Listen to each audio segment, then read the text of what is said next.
Yep. Dude, have you ever taken an ice bath? I think I've asked before. I know Terrible. that. It's not fun. Yeah, It's so hardcore. it's not. Have you ever done an ice bath? Oh yeah. Mhm.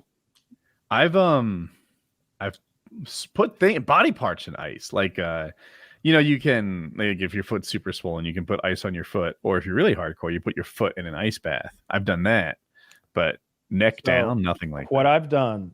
I will not exaggerate here. I went to the gas station and I bought 4 or 5 of those enormous bags of ice, the super long boys. Mm-hmm. And she was asking me why I was buying them, and I was like, I'm going to take an ice bath. She's like, why?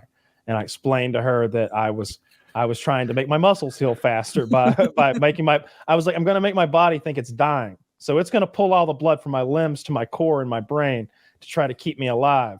Well, all that blood's going to carry all the like broken bits of cells and or muscle fiber and everything, and that's going to get filtered by my liver and my kidneys, and then all that new blood, when I warm back up, is going to flush into those muscles, and it's going to be carrying nutrients and proteins, and it's going to be good for my recovery. And she's like, sir, get the fuck out of here. Line is forming. She was locking the door behind her. Sir, this is a Wendy's. So I pour that ice in the tub, and then I fill it up with water, and I would get in for about, I would measure the time, but I think 11 to 14 minutes, something like that. Because I read online that you needed to be in there like 12 minutes, 13 minutes. It was something like that somebody did. And so I had this number. So I immediately go into uncontrollable shivering and rapid hyperventilation. And I have to do my best to like master that. It's really hard. It's not as simple as like focusing your way out of it. Like, hey, I'm not real. I don't need oxygen, so I'll stop breathing so hard. It's like, okay, I gotta just like you're hyperventilating like that as fast. And I'm shaking uncontrollably, and it burns. It's not cold, it burns. But then you go numb after what I'm going to call 7 minutes, 8 minutes. That's and deep. And you're time.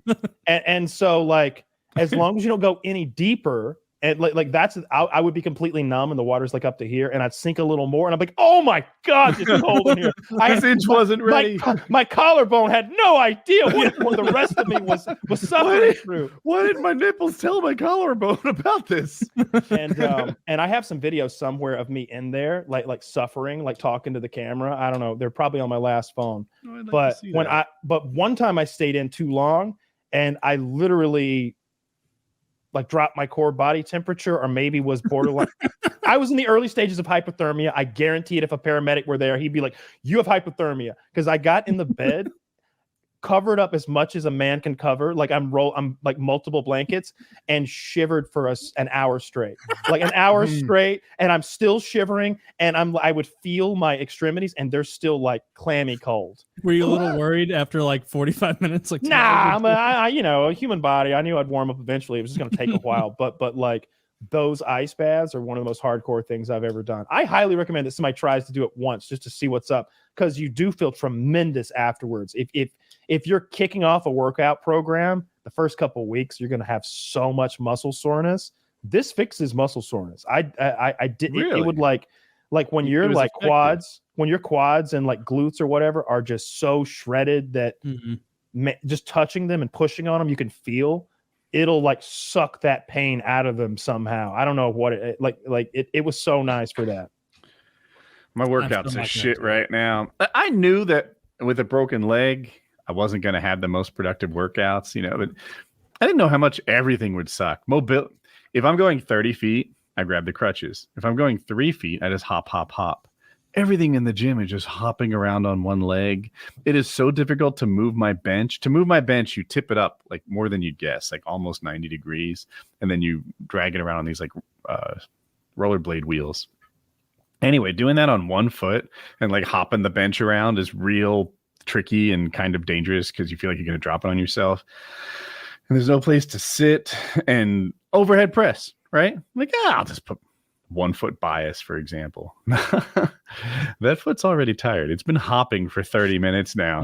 And now you're 100 pounds heavier, because I use about 50s in each hand. And It's just everything's exhausting. Today was leg day. That was bullshit. I tried to make up leg day exercises that don't involve standing. So good luck with that. I think you need to just skip leg day until you're like, no, it's atrophying so bad. I saw your dedication today where you just had weighted fucking sacks on your leg.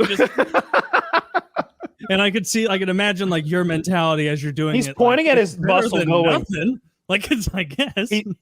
Woody sent us this video and he's doing like leg curls with like sandbags on his fucking foot.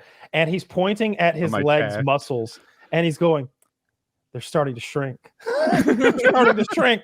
And I'm like, your legs look great. You're ridiculous. You're ridiculous. First of all, get on some juice and you'll just hold that muscle. It can't leave. Steroids is like a fucking like hostage taker for muscle. It's like you're not going any fucking where. Sit down. Sit down. Don't worry, boss. I got him. Go have a donut. Go have a donut. I got the muscles are all under control. Don't move a fucking muscle. I see what you did. It's one of those. Well, that's the most tempting thing about steroids you've ever said. Just hold your muscles hostage. You could just stay. I mean, like you're not losing muscle. I remember like when I hurt my shoulder a few years ago, I had in my head, I'm like, if I miss a month of work, my muscles are all going to shrink. Like you need to like immediately stop eating enough protein and do like nothing for months for your muscles to go down like very noticeably. I mean, I think muscles will atrophy a bunch in 2 weeks. Like if you have a cast on and you really, maybe that's different because there's no use at all. Yeah. You'll be fine. You know, you're going to come out of this thing and be able to do your full workout in a bit. And the thing about like losing muscle that you've gained is you gain it back way faster than you build it. Mm-hmm. Once you've built muscle, it's like laying, I don't know, this lattice work within your body that can be filled in. You know, oh yeah, you need more muscle. We already got the framework built. We just took down the paneling. Yeah, it's easier to like lay it back up. It'll come back, but better still would be to work it while it's in a cast. So I have less of a hole to climb out of. I mean, you could always talk to Derek. I'm sure he could help you dig your way right out of that fucking hole. Just so he'll give you 2 shovels for each hand. With 4 shovels total, this sounds great. You're gonna draw a new arm. You're gonna one. Well, you can be like Goru or whatever from Mortal Kombat. Your way out of I mean, at a certain point, I'm getting less done with 3 shovels. You know. That's what the third arm is for. They have a shovel too. And you're so jacked, you could do 1 arm per shovel, full loads. Yeah. Yes.